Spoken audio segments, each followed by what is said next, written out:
What's up, YouTube? Let's jump right into the hands. Fast and furious. So in the first one, as soon as our game starts, we actually get called for a rack attack, which is a pretty cool promotion that the casino does, where they do like every 30 minutes during a certain period of time, they will call a random table, and then they add a quote-unquote rack of chips to the table. It used to be 500 for 3-5, which is obviously a rack of chips, but since then they've reduced it to 300, I guess just because 500 was too much to be giving away. So anyway, they call our table as soon as our table gets created. So pretty nice little bonus. I get dealt king 6 offsuit. I think somebody ends up raising out of the big blind, so like obviously all of us are call. For a rack attack hand, instead of playing no limit, you actually play the hand as limit poker. So you play a hand of limit hold'em, pretty much to ensure that everyone gets to get to the river if they'd like for relatively cheap.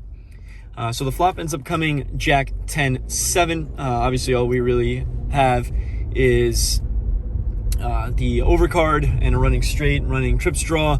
Now the big blind, who raised to 10, bets $5. Not going to be folding, literally getting like 70 to 1 or something like that. So I call, and now the last player to act makes it $5 more, which is the maximum he could raise it. We all call. The turn is like a deuce. Now it checks to the guy who bets, who can now bet $10 per street. He bets 10. Obviously, at this point, I fold as I have not picked up any draws. And anyway, they end up getting one more bet in on the river when the river's a queen, and the guy on the button at Jack 10 for flopping top 2 and holding. So he gets a nice little bonus. Like I said, a cool little bonus that the casino does. Speaking of which, actually, one of the managers at the casino let me know that if you're looking for a job and you're a dealer, they are hiring, and that many California card rooms are currently hiring. So, you know, if you've dealt before and are looking to get a job, contact Lucky Chances Casino. In this hand, there is a limp from under the gun from, let's just say, an action player. Next act makes it 15. There are a bunch of calls, and I'm in the big blind with 10-9 off. I call 10 more.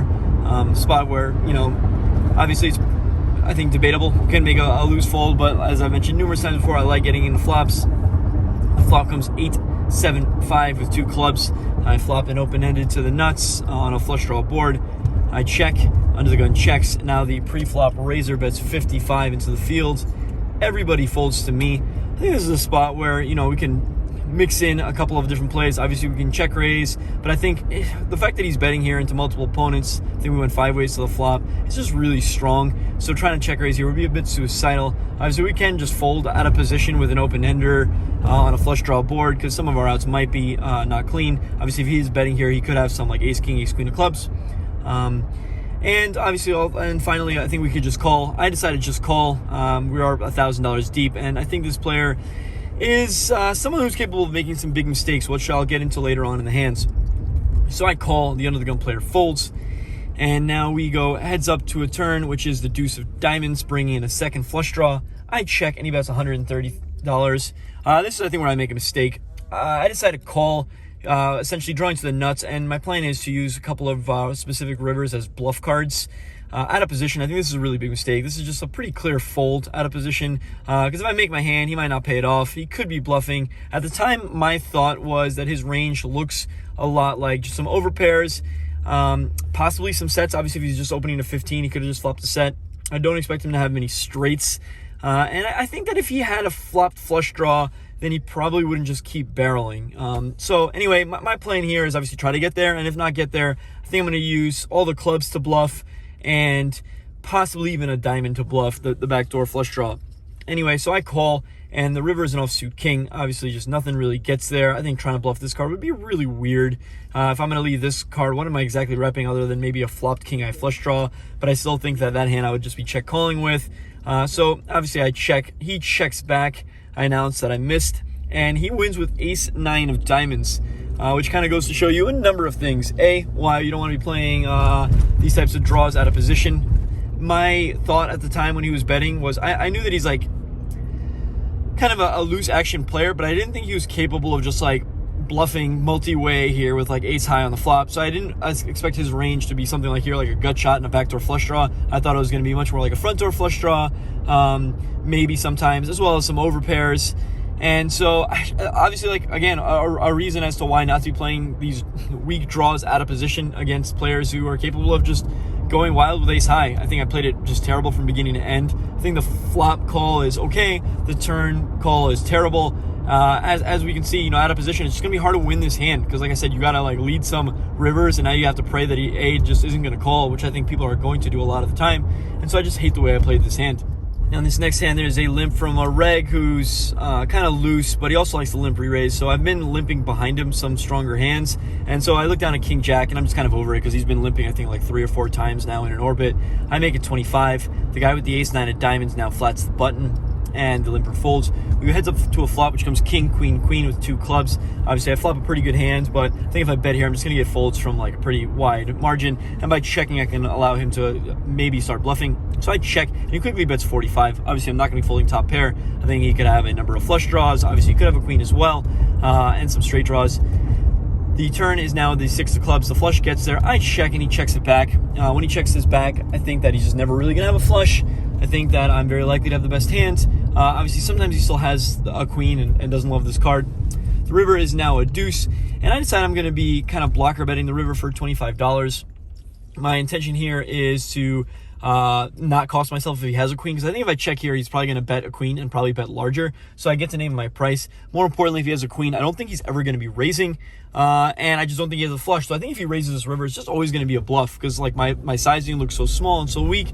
So if he raises, I think he's like repping nothing except maybe exactly pocket deuces for rivering deuces full. So I bet 25. He goes in the tank. Obviously, at this point, I think I have the best hand. And he shows a king and mucks. So kind of brutal, because I think it ended up being essentially the perfect play. I think if I check, he checks it back.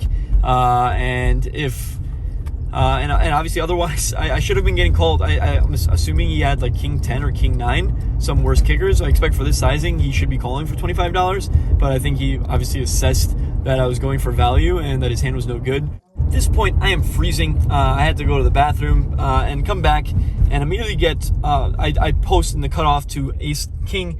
There is a limp. Now a guy who just sit down opens to 30. I'm going to be 3-betting, obviously. I make it 110, and it folds back to him. He folds fairly quickly, which now sets up this exact next hand. Once again, there's another limp, and now this guy again makes it $30. I look down at pocket tens. I think that 3-betting here is just a little too thin. I can't really call a 4-bet, and obviously I think I'm just kind of overplaying my hand here. So I flat, and now I think we end up going 5 ways to a flop. Like somebody calls behind me, the limper calls. So we end up going 5 ways to a flop, which comes 10-6-6. Yeah, that's right. We flop the old 10s full. The whole time in my mind I was thinking like 10 ball. Come on, let's go. So yeah, just obviously flopping the world here. And now the limper checks. The pre-flop opener bets $100. Obviously nothing to do here except just call. He's got like 400, so I expect we're going to be able to get it in and hope that somebody behind me has a 6. I expect this guy to just have like an overpair, maybe a flush draw a lot of time when he's betting this board. Now it folds to the limper, who quickly announces $260. Yum, yum, yum, yum, yum. He is playing, I think, like 435. The guy who bet the flop is playing, I think, like 450. I obviously have them both covered. And at this time, I want to do my best impression of like looking that I want to fold.